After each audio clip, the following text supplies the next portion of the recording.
Nakakagulat na revelasyon ng yumanig sa buong bansa ngayong araw. Ayon sa ilabas na ulat mula sa isang international court, si First Lady Lizette Rasbang Sumano ang itinuturong utak sa likod ng isang malawakang operasyon ng iligal na droga. Hindi na raw lingid sa ilang opisyal ng pamahalaan ang kanyang papel sa sindikato, ngunit ngayon lamang ito napatunayan at nabigyan ng hatol ng korte. Ang tanong ng bayan, paano ito nakaaapekto sa administrasyon ng Pangulo? Batay sa mga dokumentong ilabas ng korte, may direktang partisipasyon umano si Lizette sa pagpapalakad ng ilang transaksyon ng droga sa loob at labas ng bansa.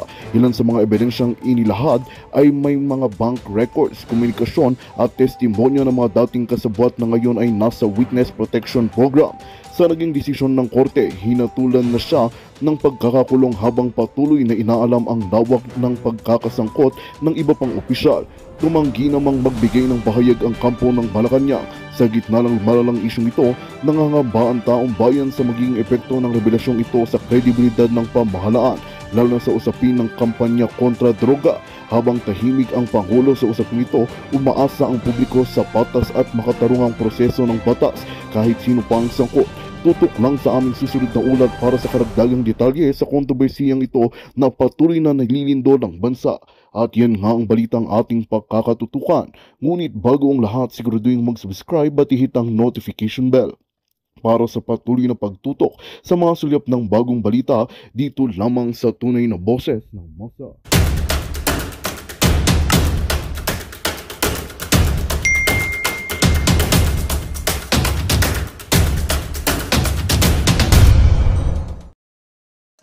Si Baby Dragon, si Baby Warrior, si Sasurgando. So dito mga palangga, ang appointee ni Kuting, okay, appointee ni Kuting na si Katrina Ponce Enrile, na kung saan anak din ito nung Mashonda Bells, okay, na appointee din ni Kuting as advisor na mukhang hindi naman nagtatrabaho at tumatanggap lang ng sweldo galing sa kaba ng bayan at hindi natin siya nakikitang visible, ay nagsalita, okay? Etong si Katrina Ponce Enrile ba? Enrile. Yeah, si Katrina Ponce Enrile na ano man siya palangga, in-appoint man siya ni Kuting bilang chief diyan sa CESA, Cagayan Economic Zone Authority. So itong si Enrile, mga palangga, meron siyang hanash. Okay? Meron siyang hanash. Yung nagsasabi diyan tungkol sa kaso ko, wait lang, okay? After this, isa-isay natin sila. Malakas ang kalaban, pero isa-isa lang. Okay, mga kababayan, i-share muna natin sa lahat po ng hindi pa nakarinig. So, nagsalita ang appointee ni Kuting ng Norte, appointee ni Lisa Smugs na si Enrile, na akala mo naman napakalinis ng record nila sa Pilipinas. Bago nga ako magtuloy-tuloy, tanungin natin, kumusta na ba yung napanagutan niya na ba ang pumatay sa jowa niyang na si Alfie Anido? We'll talk about that. Okay? Kasi meron tayong bala dyan, not on this vlog. Okay. So nagsalita po si Katrina Ponce Enrile na ako daw po ay binabayaran ng China. Ito ang kanyang statement. Pakinggan nyo.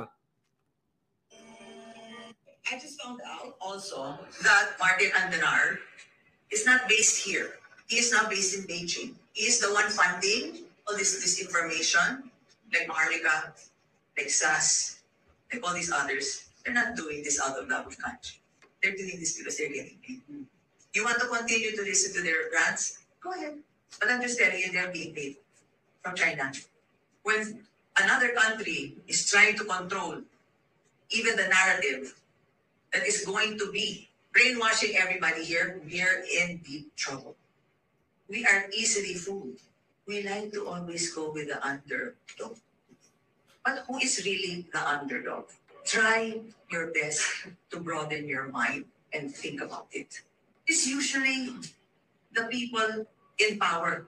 Sila parating binabato, di ba? There was never a president here that was truly loved. Being on the top, isang mali mo lang, uunahin. Pero lahat ng magandang ginawa mo, kinakalimutan. I just found out. Okay, so mga palangga, tignan natin. So nakita nyo, sila pa ngayon ang kawawa, kaluluoy. Sila ngayon ang biktima. Okay, sila daw ang underdog. So, ito ang statement niya exactly. Ito. Basahin natin. Sabi niya, just found out that Martin Andanar is not based here. Okay? Dating si Martin Andanar ay dating secretary sa Presidential Communications panahon ni Pangulong Duterte. Sabi ni Katrina, he is now based in Beijing. He is the one funding all this disinformation, like Maharlika, like SAS. Okay? So, sa madaling sabi, ang kanyang statement, si Martin Andanar ay binabayaran si Maharlika at si SAS sa pagpapakalat daw ng disinformation. Okay? Actually, I message Secretary Andanar. Actually, hindi kami nagme-message yan ng every single day. Pero may message ko siya, ginoke ko. Sabi ko, Sec, baka gusto mong filean ng 1 billion defamation case si Katrina. Sabi ko gano'n, para maging billionaire ka. Sabi niya, ha.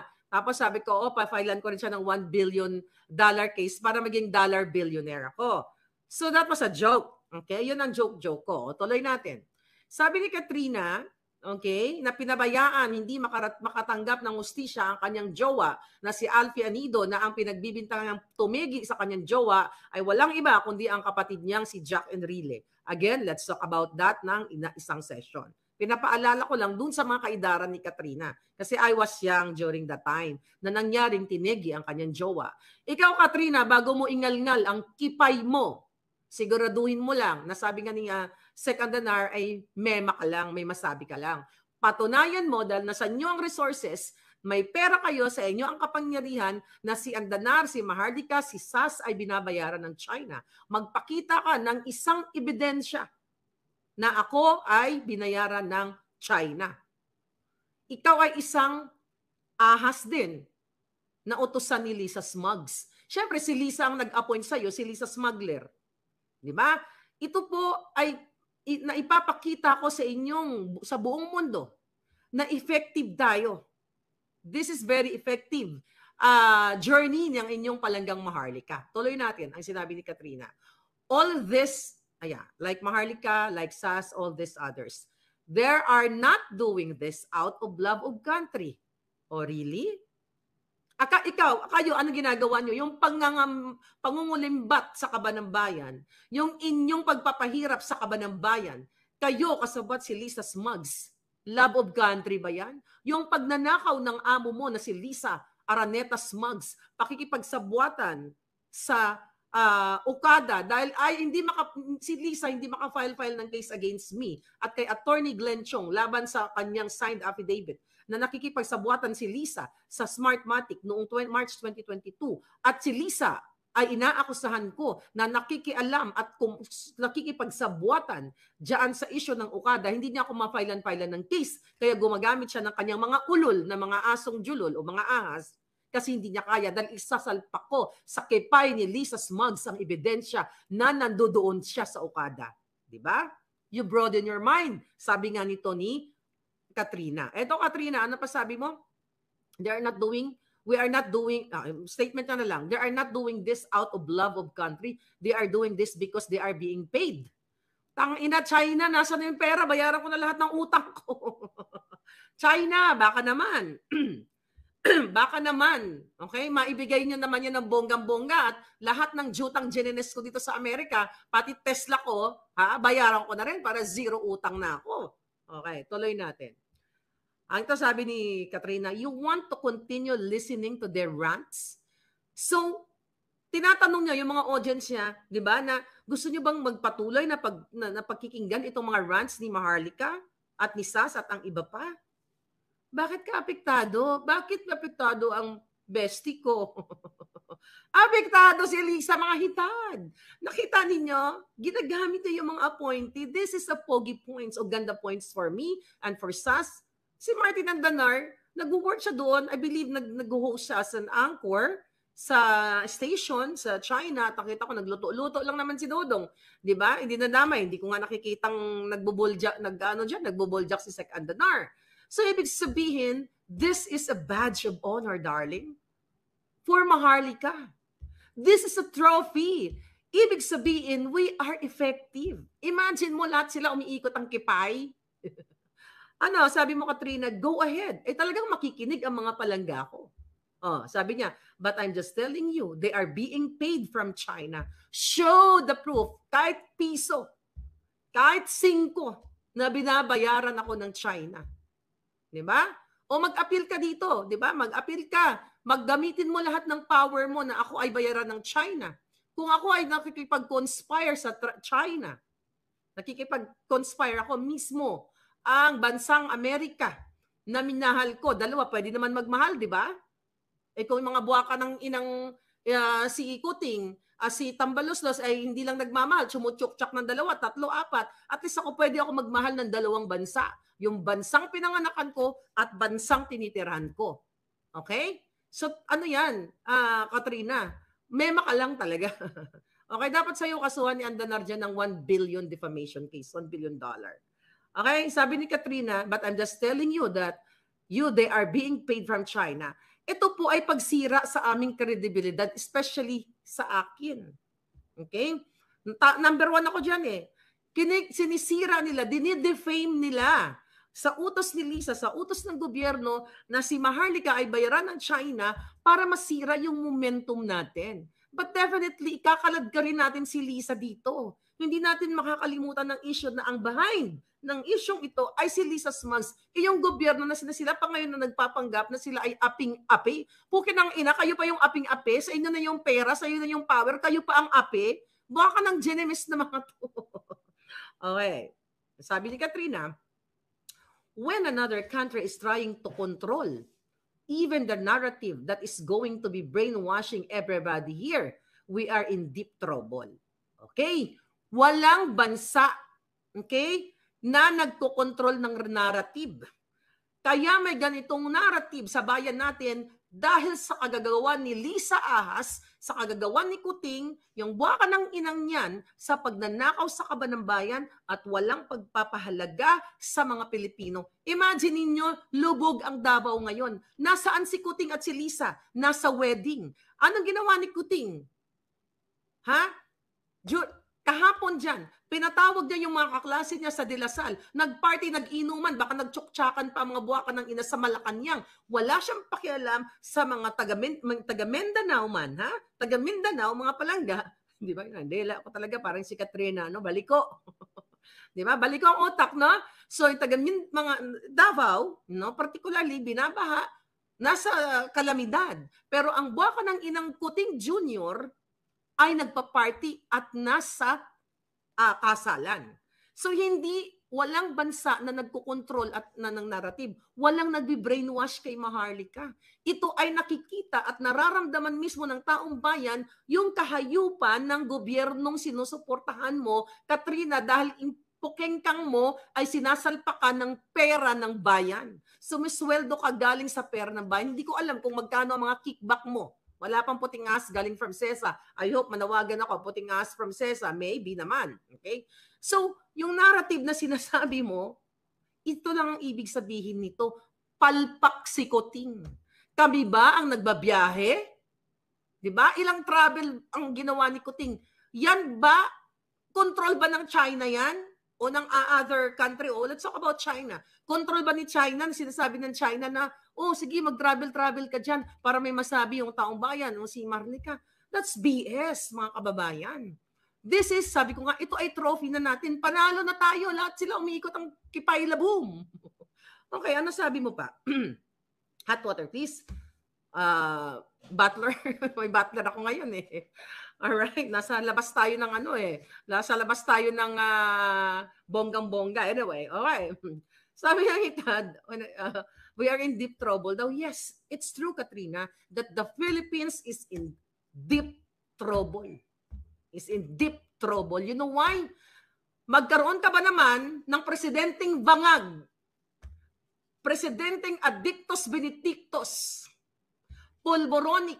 Magkaroon ba naman ng Pilipinas ng asawang buwaka ng inang nakikipagsabuatan sa smuggler, nakikipagsabuatan sa Smartmatic, nakikipagsabuatan sa Bureau of Customs, nakikipagsabuatan sa PCSO, nakikipagsabuatan sa taga Okada, mga palangga. Okay? Sa gaming, kay Altenco. Okay? Nakipagsabuatan lahat. Talagang in deep trouble ang Pilipinas, Katrina. At alam mo yan, hindi ito narrative ng China. Magpakita ka. na si Marlica, si Sas, si Andanar ay may natanggap na pera mula sa China. At wag mo akong inuugnay-ugnay dyan sa China mo. Actually, gusto ko sana pumunta ng China, kaya lang, para, baka naman. Di ba gusto sana pumunta ng China, baka nandoon yung binayad sa akin. May naka-ano lang daw, nakatenga lang. Okay, sabi ni Katrina, we like to always go with the underdog. Ano sinasabi niya? Underdog. Kayo pa ngayon ang oppressed, kayo pa ngayon ang biktima. Ito ba ang palabas ninyo? We are easily fooled. Sabi niya, you are easily fool the Filipino people. Yan ang katotohanan. We like to always go with the underdog. Wow! But who is really the underdog? Sabi niya, try your best to broaden your mind and think about it. It is usually the people in power. Kayo pa ngayon ang biktima? Buha ka ng ina matapos akong pagtatatamnan ng kaso ni Lisa Smugs. At ngayon, yung sa BFF ko, best fake friend yon. I will answer that later. Kasi sasagutin natin yung kasinungalingan ng panibagong tuta ni Lisa. Kaya iikot ang mga tumbong ninyo. Kaya hamunin niyo ako. Do you think, ayan, may nag-comment yung Abel? Do you think, puro kasinungalingan may nag-send sa akin, ni-write yung mga concern doon. But I'll talk about that later. Tapusin natin si Katrina. Sabi ni Katrina, yun, paragi daw, underdog daw ang mga people in power. Kayo? Biktima kayo ngayon? Kayo ang oppressed? Yes, you're a loser. In terms of loser kayo. Kasi, tignan nyo, apektado kayo sa ating mga, sa ating mga vlog dito, mga palangga. So, ngayon sumagot yata si Secretary Andanar. Okay? Ang sagot ni Secretary Andanar, ito pala may nag-send sa akin, Daily Tribune.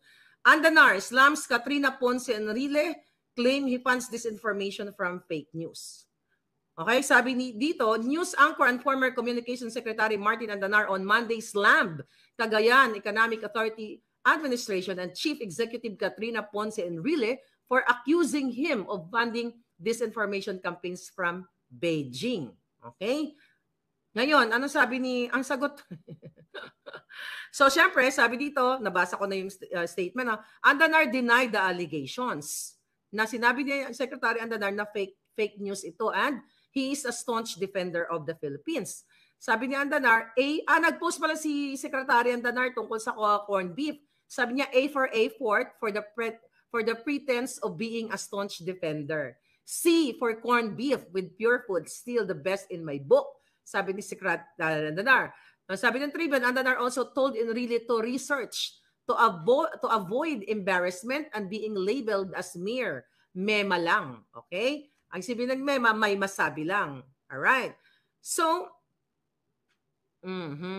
far, yun lang yun. Andanar's move to Beijing securing a news anchor role at the China Global Television Network, a state-owned English-language news channel, has attracted concerns in light of Enrile's accusation. So dahil nagtatrabaho si Secretary Andanar as anchor, so napagbintangan na bayaran ng China. Mga palangga. Okay?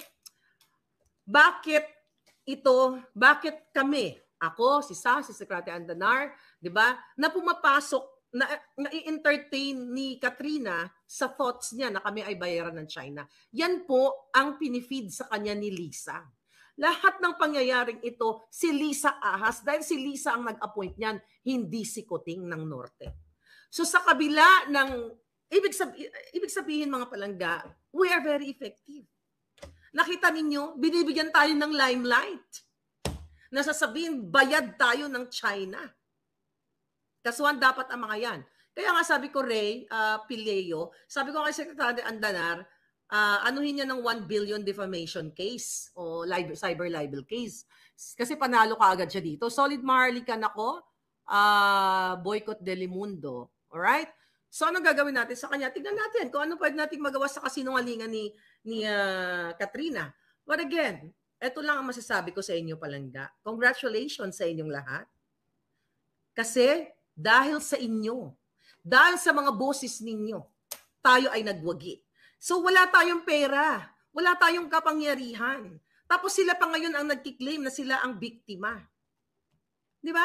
So Ang ibig sabihin, yung mga buwakan ng Genovese na to, gigil na gigil sila, okay? Gigil na gigil sila at gusto nilang i-defame si Maharlika, i-defame ang lahat ng gusto nilang i-defame para maapektuhan ang kredibilidad natin. Kasi nga, very powerful and effective. When you say you are credible, okay? Once na ikaw ay credible, mga palangga, ang isang taong credible ay believable. Kapanipaniwala, and what? Bakit kapanipaniwala ang isang Maharlika? Halos lahat ng inulat natin sa inyo, naging balita at nangyari. Katulad ng bangag si Kuting, kasama si Kuting sa narco list, kaya sila apektadong-apektado. And Maharlika has a convincing power. Wow. Why? Kasi nag-start ako kuting-kuting back in August, nung binukilya ko mga kahayupan nila. Diba? Sabi ko nga, kayo ay nagalit sa akin dahil akala nyo, mema lang, pero ngayon ay naging news na. So, ang ibig sabihin nito palangga, dahil effective ang ating ngangabels, ngayon, sila ay what? Umiikot ang kanilang kipay. By the way, basahin ko na rin yung sagot ni Sas. Okay? Okay, sabi ni Sas pala dito, okay, sumagot pala dito si Sas. Baby Warrior, are you here? Sabi ni Sas, ito ang sagot niya. Number 1, sabi niya, you are lying. Si Katrina daw. Martin Andanar is not paying me, period. China is not paying me, period. You are a liar! Exclamation point. Sabi ni Sas. You claim that the underdog is the people in power. Okay, your political philosophy would surely revise the French Revolution and paint Marie Antoinette and as the underdog for being okay? Your underdog theory would also revise the Philippine history. Spain and the Americans would be the underdog. Okay? Ngayon, mga palangga, so ngayon, ang sumakop sa atin, at ang Espanya at Amerika, sila pa ngayon ang biktima, ganon ba? Yun ang ibig sabihin ni Sas dito. Suddenly, the underdog is the rich, the powerful, and the privileged. Who is your political philosopher? Si Padre Damaso? Okay, sabi ni Sas. And speaking about the French, you are lucky Filipinos have not internalized the lessons of the French Revolution. Sabi ni Sas, I'm pretty sure you've heard about how French farmers dump manure in government buildings as protest, truly living the spirit of the French Revolution. Because if Filipino have internalized, di ba, ang French spirit, the coconut farmers who sued your father, si Enrile, si Juan Ponce Enrile, and others over the Coco Levy Fund issue would have already buried you and your family in a pile of shit. Di ba? Yun ang sabi ni Sas. Yan, sabi ni Sas, you have enormous wealth and power, and after reading this, I'm pretty sure you will still claim as the underdog. Between the two of us, you are entitled to your delusional reading of how your possession of privilege still makes you an underdog compared to me who have nothing in my name except my voice, our voice, mga palangga. A voice that obviously rattles you and your ilk, a voice which you can only silence by putting a warm bullet in my head. Exactly. Diba? Kayo pa ngayon ang biktima, tapos kami ngayon ang nakikipagsabwatan, at kami ang may power to what? Para kayo ay biktimahin? See that? Sinasabi ko sa inyo pangalangga, kahit na ang boses natin ay wala tayong pera, wala tayong power, paulit-ulit ko sinabi sa vlog na ito, itong bunganga ko, bunganga ni Sas, bunganga nating lahat, ay very powerful.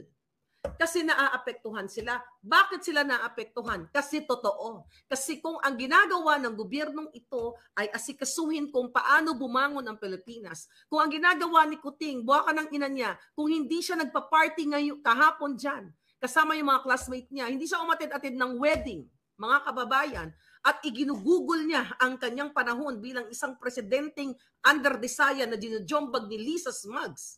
Ginugugol niya ang panahon sa mga biktima ng bagyo. Diba? Hindi ganito. Wala siyang pakialam. Walang pakialam. Bottom line dito mga palangga, ang kalaban natin, hindi lang si Katrina Ponce. Ang kalaban natin, again, walang iba, kundi si Lisa Ahas, si Kuting ng Norte, dahil sila ang punot dulo ng ito. Kung matino yung mga yan, di ba? Ano ang mga pangako ni Kuting nung panahon? may bago yata siya ngayon na walang maiiwang magugutom, parang ganon. Or yung mga nasa grassroots. Kung matino ka, Kuting, kayo mga barangay chairman, mga barangay tanod, barangay kapitan. Kung gusto niyang simulan sa grassroots, dun sa mga laylayan na sinasabi ni Lenny, okay? Ang gagawin ng isang presidente, ilan lang ba? How many barangays we have in the country? 42,000 plus barangays. How many barangay captains? 42,000 barangay captains. Okay? Yan kung gusto niyang baguhin ang mga nasa grassroots, mga palangga, you divide that 42,000. Okay? 42,000 na barangay captain, kunyari, isama mo pa yung, let's talk about barangay captain. At bakit ko gustong sabihin ito? Kung gusto niyang baguhin ang mga nasa dulo ng mga laylayan na ito, 1,000 per week o 2,000 per week, imi-meeting mo tong mga barangay captain na to para malaman mo, okay, yung mga leaders sa mga barangay na yun, para malaman mo, Kuting, buwakan ng inaka, Marcos Jr., kung ano ang problema ng mga taga Mindanao, problema ng taga Luzon, ng mga taga Visayas, dahil pinangako mo, pinangako mo sa taong bayan, Marcos Jr., kasabwat yung asawa mong si Lisa Smugs, okay, na nakipagsabuatan sa smuggler, na iaahon ninyo ang Pilipino. Ibabangon ninyo. Wala na kayong time, kayo mga barangay captain, unless na nababayaran kayo. Hindi man lang mag-spend ng time sa Luzon, Visayas, Mindanao. Ha? Ilan lang? 42,000 yan. Sa loob ng isang taon, kung i-google niya sa mga nasa laylayan, diba? Yung mga marginalized, nagpaulit-ulit ginagamit nila tuwing mag-campaign. Grassroots, mag-start tayo sa grassroots. Anong sabi ni Kuting dyan? Tulungan natin mga farmers. Pukin ang ina niya. Tulungan ng farmers, nakipagsabuatan sa smuggler. Tapos ngayon, dahil sa ginagawa niya, yung pangako niya, 20 pesos na kilong bigas, at kung ano-ano pa nga mga kadyutahan, alam nyo na yun kung pinapalo niyo ako. Ngayon, ginagamit na yung kanilang platform, ng government platform, para atakihin ang isang political vlogger na nagsasabi lamang ng boses ng katotohanan. We are effective, darling. Okay? Ito ay patunay, mga palangga, nalulubog na ang bangka ni Kuting at pupulutin sila sa kangkungan. Nakita ninyo ang pagigipit kay Pangulong Duterte. Nakaalyado nila ang pagigipit kay SMNI na tumulong sa kanila. Ang pagigipit sa akin, pagigipit sa inyo, pagre-report, ito po tangina. Kung sino ba naman, kung ito ba naman, itong mga hinahiyupak na to na umaarte sila, na sila ang biktima. Anong ginagawa nyo?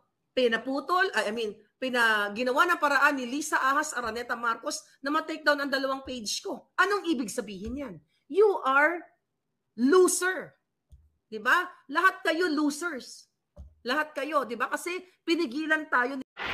Magandang balita ang hatid namin sa inyo ngayong araw. Sa pagtatapos ng aming balitaan, nagbigay kami ng mga mahalagang impormasyon.